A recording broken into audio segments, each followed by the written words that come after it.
Hey, good morning, everyone, and welcome to UroNurse. I'm your host, Vic Sinise. Good to see everybody today. If you're watching us live, you can watch us on any of these channels: Facebook, LinkedIn, YouTube, X. We're available on all of those live every time the show goes on the air at 9 a.m. Central Time. Now, if you're a new viewer, be sure to check out our website at uronurse.com. Best place to go to see more and learn more about the show. We've got past episodes there. Yeah, we got a lot of past episodes there, 135 of them to be exact. So check them all out. Always some great learning to be had. A lot of you like to listen in the car, and that is great. We have a channel devoted to that called our audio podcast. Just click on that. It'll bring you over to all of your favorite podcasting apps where you can have it automatically download those for you to listen in your car whenever you're driving to work or taking a vacation or just want to learn more. So, speaking of learning, this week we're going to be talking about CAUTI. Dr. Melissa Forton, advanced practice nurse specialist, is going to be offering this one free contact hour CE available through our MyMCA at MyMCE. Well, it's available. You'll be able to get it on our website. So just at the end of the show, I'll tell you exactly how to get it. There's a button you'll click after the show is uploaded and everything, and you'll be able to go and apply for your contact hours for free. Can't beat free, right? So with that, a little bit of information about the show in case you didn't know who I was, or maybe this is your first time joining us. I'm the host and producer of the show, and I've been involved in urology for over the past 40 years. And this is kind of my way of giving it back. So enjoy it. We're going to go right into our program now because it's going to be a 1 hour. It's pretty close to an hour, but we will have time for questions afterwards. You can post those in the comments if you have any questions. And I already see some of you are putting some posts in there, so you're probably letting me know where you're from. And we'll be glad to, I always like to see where everybody's watching us from. But anyway, let's get on with our show. Let's get on with our show in just a second here. I'm trying something new here, so I'm not sure why it's not working here. Oh, well, here we go. Hi, my name is Melissa Forton. Today I'll be talking about catheter-associated urinary tract infections, what we commonly call CAUTI. Funding for this presentation was provided by the Kentucky Department for Public Health. Content includes discussion of unlabeled use of products. Presenter has no financial interest or other relationships with the manufacturers of products. No commercial support was provided for this educational activity. By the end of the presentation, I would expect you to be able to review elements of aseptic technique important in the prevention of transmission of uropathogens, demonstrate appropriate opportunities to prevent pathogen transmission by appropriate aseptic technique, describe circumstances appropriate for the use of indwelling urinary catheters, describe alternatives to indwelling urinary catheters, and demonstrate indwelling catheter maintenance guidelines in order to prevent pathogen transmission. So what is a UTI, or urinary tract infection? Well, urinary tract infections can occur anywhere in the urinary tract, but most often are in the bladder. If that infection is not recognized or treated early or appropriately, the bacteria or the infection can go up the ureters and infect the kidneys. We call that pyelonephritis. And we find that many times the bacteria that is causing the infection is bacteria that we typically have living in our intestines. So when does a UTI become a CAUTI? The following criteria must be met in order for UTI to be considered a CAUTI.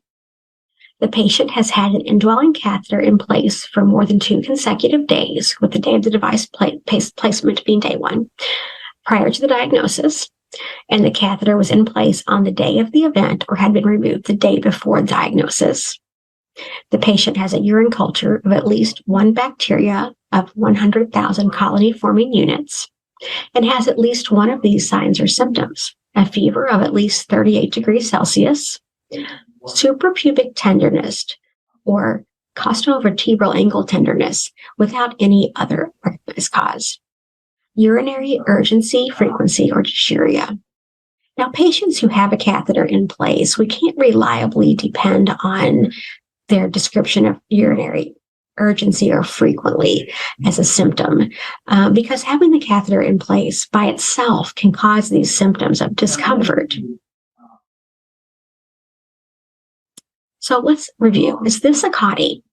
Mr. Davis was admitted to the hospital on Monday and had an indwelling catheter placed once he arrived to the unit. The catheter was removed on Tuesday. On Thursday, he began to complain of burning with urination. A urine culture revealed the presence of E. coli, and the primary physician began treatment with an antibiotic. Does Mr. Davis's UTI meet the criteria for a CAUTI? The answer is no. The indwelling catheter was in place for less than 48 hours, and symptoms also began more than 24 hours after the catheter was removed. Ms. Liza is incontinent and had a urinary catheter placed to allow a significant wound on her sacrum to heal. The catheter has been in place for 5 days, and the bedside nurse noted that Ms. Liza's urine looked very dark. She obtained a urine culture which showed 1,000 colony-forming units of gram-negative rods. Ms. Liza denies any pain or discomfort. Is this a CAUTI? No, Ms. Liza is not suffering from any symptoms of a urinary tract infection, and the number of bacteria does not meet the requirements for a CAUTI. So how about Mr. Ronnie? He was admitted to the hospital in critical condition and had an indwelling catheter in place. As he improved, the catheter was removed on day 4. The next morning, he developed a fever, and as part of his fever investigation, a urine culture was obtained, which grew greater than 100,000 colony-forming units of Klebsiella. The primary physician began antibiotic treatment. Is this a CAUTI? Yes. So Mr. Roddy had the indwelling catheter in place for more than 48 hours, and it was removed less than 24 hours before he began to develop symptoms. Additionally, his urine culture did grow more than 100,000 colony-forming units of bacteria. So, how often are catheter-associated urinary tract infections? Well, CAUTIs are one of the most common types of hospital-acquired infections. About 75% of UTIs that develop during hospitalization are associated with an indwelling urinary catheter. 12 to 16% of hospitalized patients have an indwelling catheter placed during their hospitalization. For those that live in long-term care facilities, about 5% use indwelling catheters. With an indwelling catheter in place, the daily risk of acquiring a UTI is 3 to 7%. And Leapfrog noted, in 2022, compared to the previous year, the CAUTI infection ratio increased by 19%. So CAUTI is a significant problem. For those who have a urinary tract infection, of course, there's going to be pain or discomfort. There's going to be increased use of antibiotics, which can lead to antibiotic resistance, which in and of itself is a significant problem that we want to avoid. And there are also risks associated with antibiotic use, and it can lead to some serious issues, such as the development of C. diff or Candida. It can prolong hospitalization, increased costs for medical care, and then UTIs put patients at risk for bacteremia and sepsis. CAUTI is the leading cause of secondary hospital-acquired bloodstream infection, and that alone has a mortality rate of 10%. Having a CAUTI by itself increases mortality. And there are also secondary costs that we don't often think about, not only the risks that I just mentioned and the costs, but there are costs to the patient. If the patient is unable to return to work as quickly as possible, there's losses in income. If the patient is going to require a family member to take them to the pharmacy or take them to follow-ups, there's also costs that kind of ripple out, just not only for the patient who's affected, of course, by this infection, but for family members. Whether the institution is a hospital, a long-term care facility, a nursing home, a rehab facility, there is a cost, because these costs associated with any healthcare-acquired infection, which include CAUTI, must be absorbed by the institution. And on average, one CAUTI can cost the institution $14,000. It also cause an increased length of stay, which means fewer bed-free patients. Now, we certainly felt this during COVID when we had no beds for patients. So patients that needed to be hospitalized were being boarded in the ER, which is not ideal for the patients or for the staff members. So we want to really avoid that, and it can cause, be an unfortunate cost to the facility. And then again, as I mentioned, the increased use of antibiotics. So we're going to have more cases of antibiotic resistance, and then that increased risk of all those secondary issues that I mentioned before.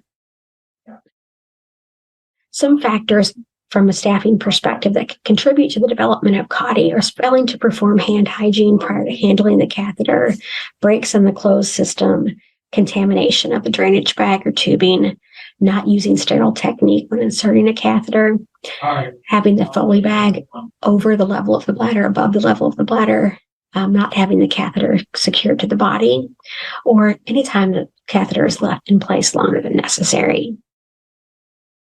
There are also patient-related risk factors. These put patients at a higher risk for developing a UTI. And as I run through this list, you'll note that most people admitted to the hospital have at least one of these risk factors. Some have many. These risk factors include being aged 50 or older, incomplete emptying of the bladder, fecal incontinence, poor hygiene, diabetes, people who have bacterial colonization, sickle cell anemia, immobility, dehydration, and those with a history of urinary tract infections. But the message here really is, if possible, we want to avoid placing indwelling catheters. We want to make sure patients meet the criteria for the placement, and we want to avoid or remove policies or practices that just include automatic catheter placement. Now, we're not going to get rid of catheters. They're useful, they're needed in many situations, but we just want to be thoughtful about placing them and making sure that it's truly needed. Appropriate indications for the placement of an indwelling catheter include acute urinary retention or obstruction, to accurately measure urinary output in critically ill patients, perioperative use in selective surgeries, to assist healing of perineal or sacral wounds, for comfort care or hospice or palliative care, and for patients who require immobilization after trauma or particular surgeries. It's not appropriate to place a catheter just because a patient is incontinent, or to obtain a urine culture if the patient's able to voluntarily void. And we don't want to place one just for prolonged postoperative duration without an appropriate indication. There are many alternatives to indwelling catheters. Those include external catheters like wicking systems or condom catheters, intermittent straight catheterization, incontinence supplies such as adult diapers, chucks, and pads, the use of toileting protocols, bedside commodes, urinals, and bladder scanners. The external catheter can be something like a condom catheter. These devices attach to the groin area, and urine is drained by gravity away from the body. The wicking systems use a low wall suction to gently pull the urine away from the skin. We are probably all familiar with incontinence supplies. A lot of times people would prefer to use these if the alternative is to get a catheter placed. Again, the use of devices that can assist patients who aren't able to walk to the bathroom. Toileting protocols are things that we sometimes start in acute care settings, but these are something that's going to this is a longer solution, so it will be continued when the patient is discharged. And this focuses on schedules for voiding. This is similar to the way we potty train toddlers. We start out with very frequent trips to the toilet, whether the patient feels like they need to go or not. And as the time between accidents increases, we then increase the time between toilet trips until we get that happy medium.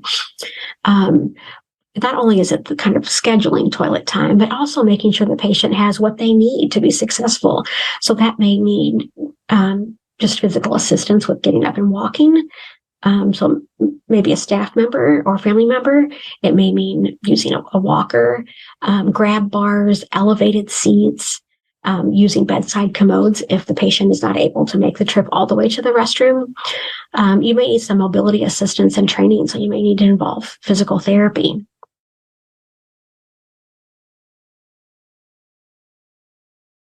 And then we use bladder scanners. I most often use these in conjunction with straight caths. These are very simple. They're small, handheld.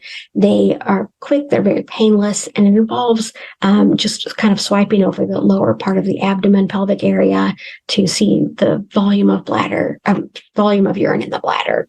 So this can sometimes be used to determine how much urine is in the bladder, to determine whether we need to straight cath or to prompt someone to go void. We have patients who get frequent urinary tract infections. We can sometimes use this right after they voluntarily void. We can look and see if there's any sort of considerable amount of urine left, because we know that people who can't empty their bladder fully do have an increased risk. So that would be just helpful information to have when we develop a treatment plan. And then again, the straight catheterization. This involves just placing the catheter long enough for the urine to drain out and then removing the catheter. Once you've determined that the patient, in fact, needs an indwelling catheter, we need to make sure we place this using sterile technique. I'm going to talk about the best practices for prevention of CAUTI, and you will probably see this again later in the presentation. And some you've heard already. So we want to remove or place catheters only when indicated and remove them as soon as possible. Practice hand hygiene before handling the catheter site. Use aseptic technique and sterile equipment when inserting the catheter. Maintain a sterile closed drainage system. Provide routine hygiene care. Keep the collection bag below the level of the bladder at all times. Replace the entire system if it becomes contaminated. Empty the collecting system regularly using a separate container for each patient. Maintain an unobstructed urine flow. And if you need a urine culture, you want to obtain that from the catheter sampling port.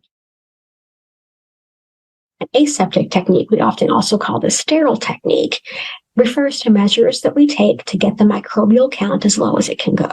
And some of the things that we know about this is that we want to know what's clean, what's dirty, and what's sterile, and keep those separate. We don't want any of this intermingling. Ensure the sterile technique when putting on and wearing sterile gloves.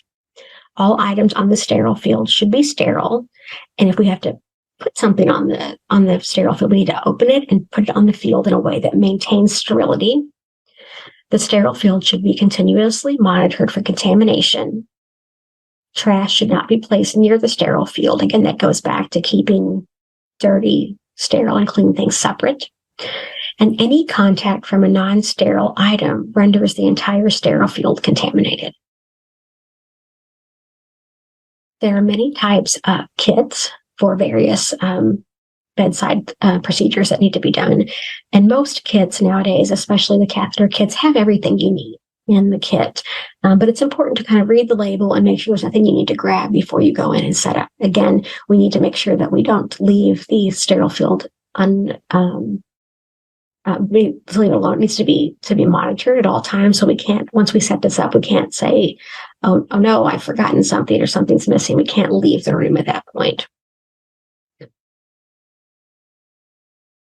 Now I'm going to show the video of a proper indwelling catheter insertion.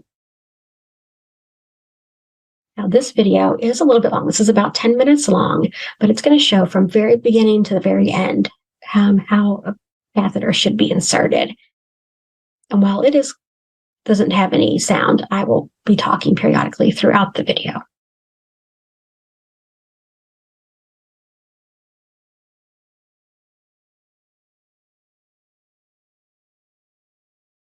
Proper hand hygiene includes scrubbing of the hands for about 20 seconds, getting all surfaces of the hand, backs of the hands, thumbs, between the fingers, around the nails. Most of the time, using a hand sanitizer is appropriate in healthcare settings. You can use soap and water as well.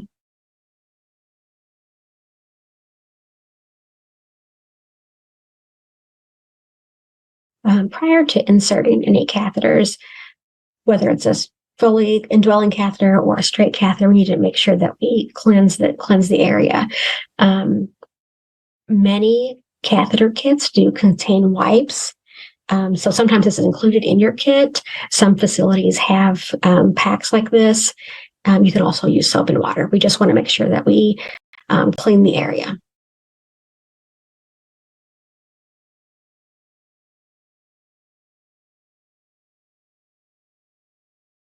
Anytime we clean the area, we want to usually start with the urethral opening and clean away from it.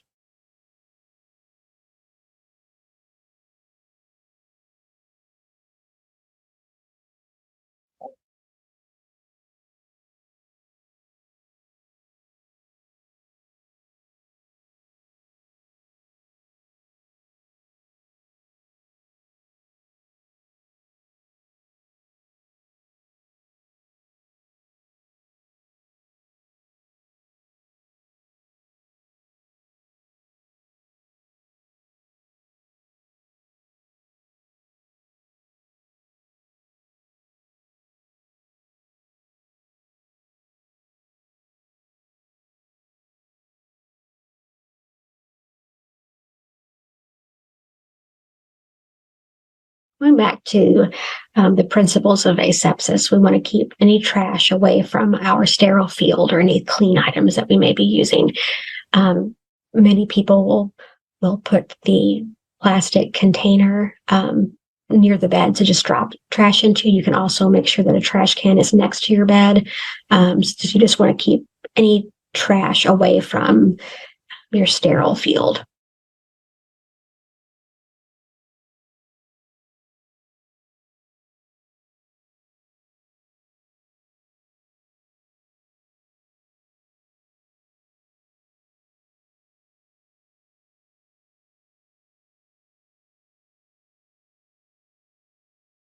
One of the most common sources of contamination that happen during a CAUTI is inadvertently contaminating your sterile gloves. I typically bring an extra pack of sterile gloves with me just in case. If I don't need them, I can always return them, but they're there if I need them.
We lay these fields down, one around the genitals and one underneath, or as close underneath as we can get.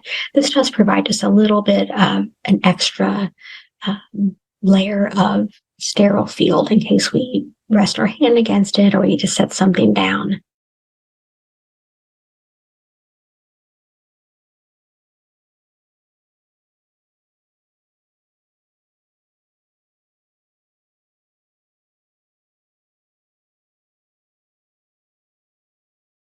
Sometimes at this point, people will move the sterile field to the bed. This can be done if you have a baby, where you have you have a lot of extra room at the end. It can sometimes be done put between the legs of a cooperative adult patient. But it certainly has a risk if you set it on the patient bed. So just be careful. It is not contraindicated, but just need to be careful.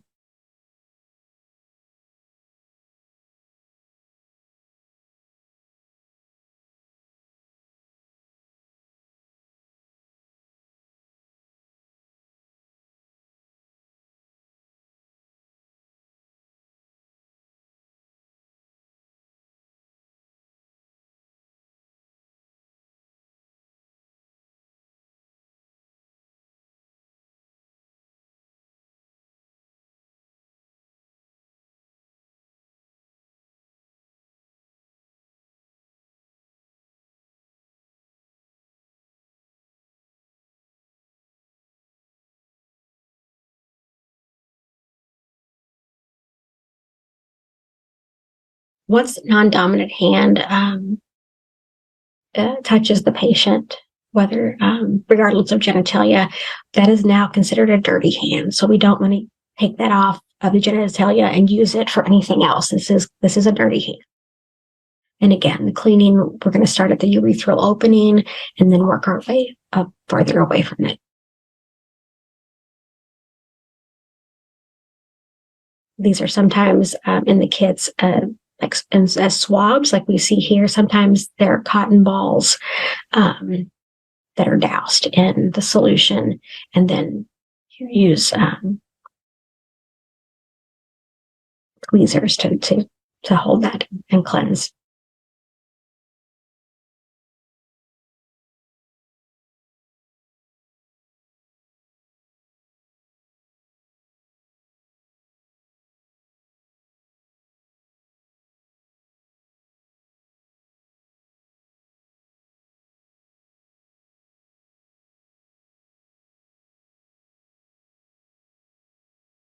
It's often a little bit easier to attach the sterile water to the balloon port.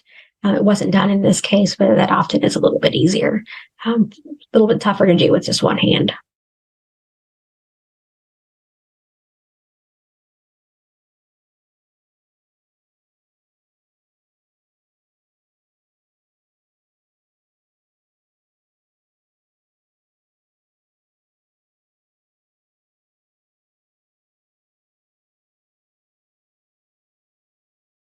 Once the balloon is filled up, you want to just do a very, very gentle tug on the tubing just to ensure that it is stable.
And as you can see here, there is a little bit of a dependent loop there. So we need to make sure that that is corrected.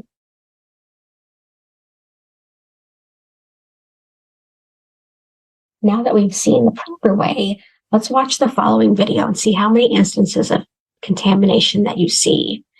This video is going to be shorter. This video will be about 2 minutes, 2.5 minutes. So keep track of any instance of contamination that you see. Then we'll rewatch it with some highlights. And again, this is incorrect, so please don't use this as a source of teaching. At least not teaching the correct way.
Now, I'm going to pause the video for just a moment. It's going to replay, but this time we're going to have call outs during moments when infection or contamination occurs. So you can look and see how many of these you get right, how many of these you noticed on the first video.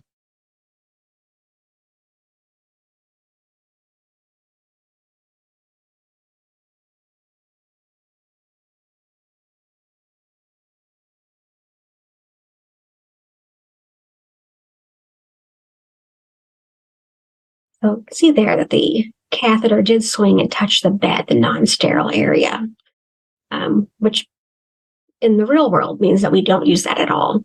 You can also see that the trash was placed touching the sterile field. It is no longer recommended that we test the balloon. This can weaken it, so we do not need to do that. Please don't do that.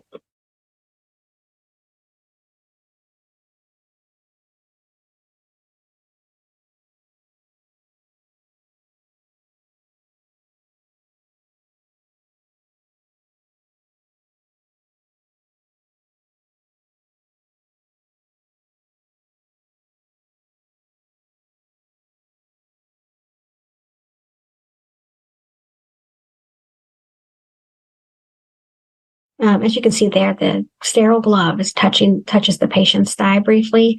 If this is caught immediately, you can remove and clean your hands. Otherwise, you've contaminated everything. And here we see kind of some haphazard cleaning of the urethral opening. We want to start at the urethral opening and then work away and not just, scrub haphazardly.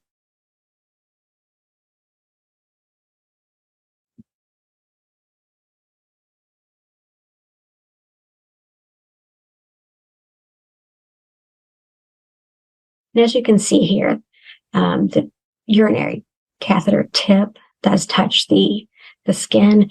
We really want to be very deliberate and conscientious about it, how we place this, and be very careful.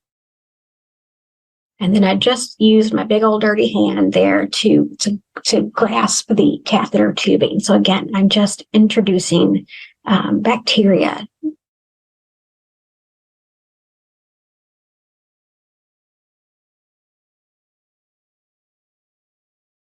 So you can see how easy it is to make errors, especially if you're rushed. And there are ways that you can help avoid contamination errors. So having at least one other staff member present is really helpful. They're able to keep an eye on the sterile field, stop you if you've made an error or have a contamination. Super helpful. Making sure that the area is really prepared before you set up the sterile field, making sure your table's clean, that it's free of clutter. If you're going to use a garbage can, make sure that's close by the bed so you can easily drop things into it. And ensure that if the patient is not able to cooperate, you have an additional staff member present. This is especially helpful with people that are confused or with children. Some facilities also have policies in place that at least 2 staff members have to be present as well. So just, again, refer to your facility's policies. Once we have a catheter in place, we want to maintain it appropriately and make sure the system remains closed. Again, you may have heard some of this already. So every day that the catheter is in place, there's an increased risk of infection and the development of biofilm, which would make infections difficult to treat. So some of the steps we can take to decrease the risk of infection include, again, practicing the hand hygiene before we handle the catheter, maintain a sterile closed drainage system, provide routine hygiene care. Now, the recommendation is that the hygiene care is provided at least once per day and after any bowel movements. Again, refer to your facility's policies and maybe more frequent at your place of employment. We want to keep the collection bag below the level of the bladder at all times. Replace the entire system if it becomes contaminated. Empty the collecting system regularly using a separate container for each patient, making sure that urine flow remains unobstructed. And if we need to obtain urine cultures, we want to get that from the sampling port. I mentioned biofilms a moment ago. So biofilms can form on any indwelling medical device, and that includes catheters. And it forms when proteins, electrolytes, and pathogens attach to the surface of the catheter. Sometimes if you see this, it actually looks and feels slimy. It becomes an immobile community that's difficult to eradicate, and it allows bacteria to flourish. So while bacteria can move in and out of this and can cause infections, antibiotics are really most of the time unable to penetrate the biofilm to actually get rid of an infection. So I'm going to look over the next couple of photographs and identify what's wrong with the photo, how this could impact patient health, and what intervention should take place. So in this case, the closed system has pulled apart. Now, the instinct likely is to just quickly reach over and reconnect. But in fact, this is now contaminated, so the catheter needs to be removed. In this case, pathogens have already entered the tubing and are on their way to the bladder. So we need to remove all of this, ensure the patient needs an indwelling catheter, and then replace it if necessary. In this case, we don't ever want the bag to be touching the ground. No matter how often the room is cleaned or how well it is cleaned, we have to just assume that it's very dirty, and we don't want any of that, the dirt, the pathogens to be on this system. In this case, the drainage port is touching the urinal, and we want to avoid that. We should be able to drain this without anything touching that port. Again, we're just introducing bacteria to the system. In this case, the catheter is not connected and secured to the patient's body. Kind of any tug, or if this gets pulled, can cause some urethral trauma, which not only is very uncomfortable, but it can cause inflammation and increase the risk of bacteria. And in this case, we have a dependent loop. We want to avoid this. We want the urine to be able to drain to the bag unobstructed. So any kink or dependent loop like this, we want to avoid. Now, I mentioned that any urine culture sample needs to be taken from the port if ordered. There are some facilities that have policies in place where prior to obtaining a urine culture from a catheterized patient, you have to remove the existing catheter and replace it. So make sure you refer to your facility's guidelines. Now, it's important if you use this port to obtain your urine that you clean it very thoroughly. You have to just imagine that it's covered in germs, just like everything else in the hospital. We don't want to accidentally introduce any bacteria. Now you can see under black light here that orange shows that the port has not been cleaned thoroughly. So when the syringe is inserted, that bacteria or whatever pathogen is now introduced to the tubing and can cause an infection. It can also pull into the syringe bacteria that's on the outside of the system, so it can give us some false results in the lab. And then again, we want to remove catheters as soon as we possibly can. Some measures to assist with early removal include CAUTI bundles. So the bundles are bundles of orders, and this can include daily reminders to review the need for an indwelling catheter. If you use electronic medical records, there could be daily reminders for prescribers to review whether this is needed. And nurse-driven protocols have been very, very successful at getting catheters out as soon as possible and reducing infection. And these allow nurses to remove the catheter as soon as predetermined criteria are met.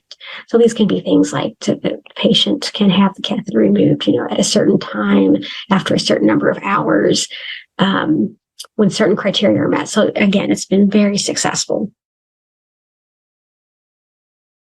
The takeaway points are that we want to place an indwelling catheter only when necessary and remove it as soon as possible.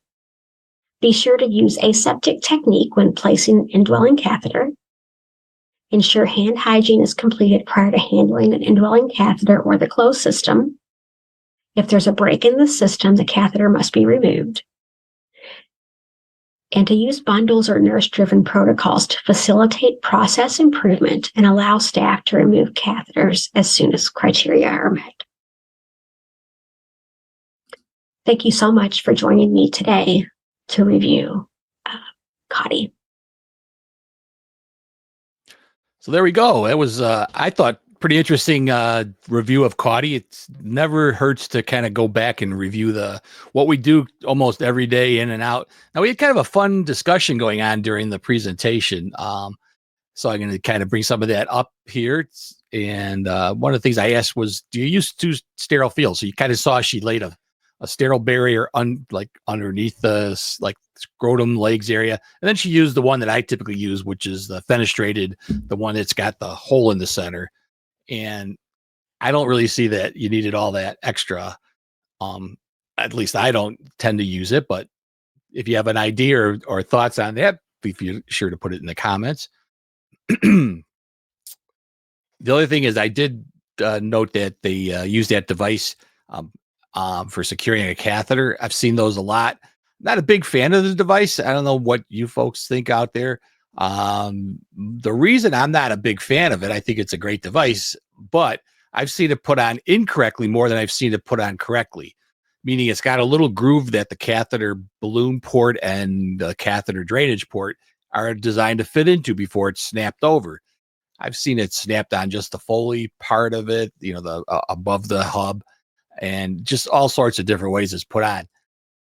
I always just tend to tape, use a piece of that we call it silk tape, but that satiny kind of stuff. Durapore, I believe, is the brand name, and tape it. I always tape it on the leg tubing, not the catheter tubing, because it does sometimes leave a residue and you don't want it on there.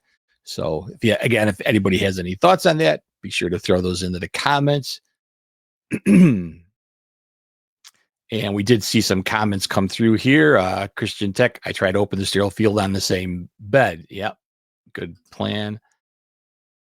There are some very bad Foley catheterization trays in the market. Absolutely. Now, in the office setting, we don't use catheterization tray kits because typically they come with the Foley catheter, and we often are going to either decide if it's a CAUTI catheter because of obstruction, big prostates, or different sizes based on whether they have hematuria or not. So the selection of catheters is probably a whole talk on its own. So we always kind of make our own custom kits. I asked about this too, and then they did mention it. Do you pre-test Foley balloon? Is anybody out there doing that? Christian Tech got the correct answer for that. No, not necessary to pre-test it.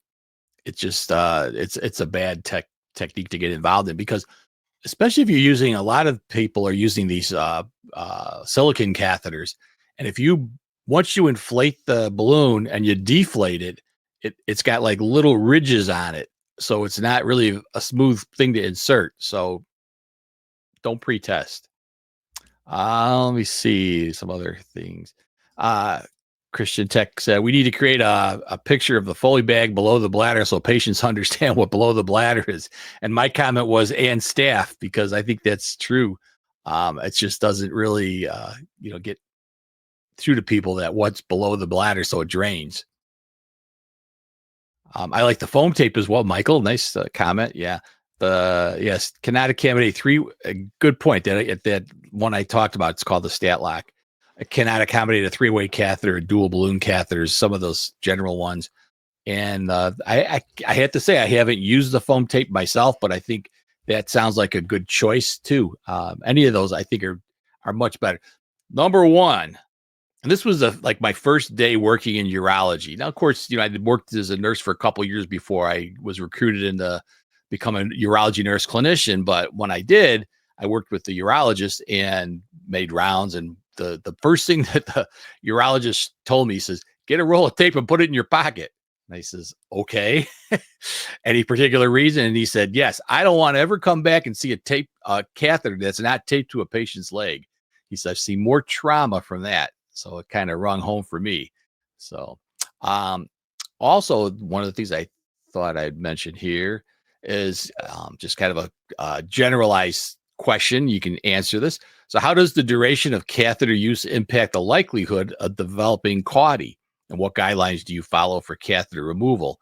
So I kind of asking the question, basically, how many days do you think it takes to cause a urinary tract infection wearing a catheter? And if you've got some thoughts on that, go ahead and put those in. Michael did come back with another follow-up on that. I use 2 pieces of tape, one on the leg and the other around the catheter, and it lays on the tape with a small mesentery. So yeah, kind of like taping the tape rather than taping to the skin, so to speak. I like that idea too. All right. Let's see anybody come up with I want to get this comment. Any answers on that? Well, I'm going to share some information since I don't see anything coming up here. After 1 day of catheterization, the incidence of bacteriuria is around 3 to 10%. That's kind of what she had said in her talk. After a week, approximately almost half of the catheterized patients are going to have bacteriuria. Now, it probably is going to be asymptomatic. They won't be feverish and all this other stuff. But just keep that in mind that most people, after about a week, that's typically, these are from a lot of studies that have shown this, they're going to be colonized. And after 30 days, 100% of all patients having an indwelling catheter will have bacteria. Again, not all are going to be symptomatic. As long as urine is draining, you generally are not going to be symptomatic. But understand when you take that catheter out, they're probably going to need to be treated because they are going to have, urinary tract infection, and they're not going to be just draining all the time. Susie Swain said 72 hours to create bacterial growth. Bingo. So, yep. So, there's a little delay between when I can ask it and when you guys follow up because I'm on a non-delayed feed. You're on a delayed feed. It's a few seconds or so. But thanks for that answer, Susie. So I hope you guys enjoyed this. Now, I mentioned that we were going to talk about how you can get your contact hours, and it's super simple. All you need to do is go to your my website, uronurse.com, and give me about 5 minutes after this program closes, and I'll upload the newest thing on the site. But there'll be a little tab, and if you've done this before, you've seen it. There's a little yellow button. You push it, takes you right to the My CME website, and it'll take you right to this particular one. There'll be a pre-test you'll have to fill out. You don't have to watch the video again. If the video comes up and doesn't let you just hit next, you can slide through it to go all the way to the end and then hit next. And there's usually some post questions you do need to answer. Most of the time you have to get a certain percentage correct to get your contact hours. But if you watch this, you're going to pass. I know, no doubt. And then you get 1 contact hour. So it's free. And, like myself, I need contact hours for keeping certifications up and for renewing my license every 2 years, whatever it is in Illinois. I can never remember it. Seems like it comes up too soon, but that's always available to get these contact hours. So that's why I've been bringing these programs coordinated with this company. I think there's some really good programs to do. If you got some comments, you like it, you don't like it, you go ahead and send those to me. But that's pretty much it for today. I'm going to make a little reminder that after this show at 10:30 Central Time, the UroPatient podcast comes out, and this one we're going to be talking today. I've got actually Dr. Jeff Albaugh, who's got the Dr. Jeff discusses sex and intimacy program every Tuesday. He did a program, so I took his program and put it out there on step-by-step guide. He kind of showed how you use the vacuum pump with actual, kind of himself showing with the fingers inside the thing. It's a real good step-by-step guide on how to use a vacuum device. And he was joined by a nurse practitioner, Kathy Marchese. So it's kind of cool. So check that out. And check out his show every Tuesday at 7 p.m. He's had a lot of great episodes. You want to learn more, everything you want to learn about sex, it's available all the time, every Tuesday. Plus, he's got the Dr. Jeff Talks, drjeffsextalk.com, where you can see all the past episodes. But this Tuesday, the power of pelvic floor, a key to improving your sexual health. So, hey, Be sure to join us every week on all of these podcasts that are available. That's why they're there, so that you can always enjoy them. And next week on UroNurse. Coming next week. UroNurse episode 137 features an insightful discussion with Dr. Dean Elterman on FIT, first-line interventional therapy, and MISTs, minimally invasive surgical therapies, for urologic conditions. Dr. Elterman shares the latest advancements in these cutting-edge treatments, offering a glimpse into the future of precision urology and patient-centered care.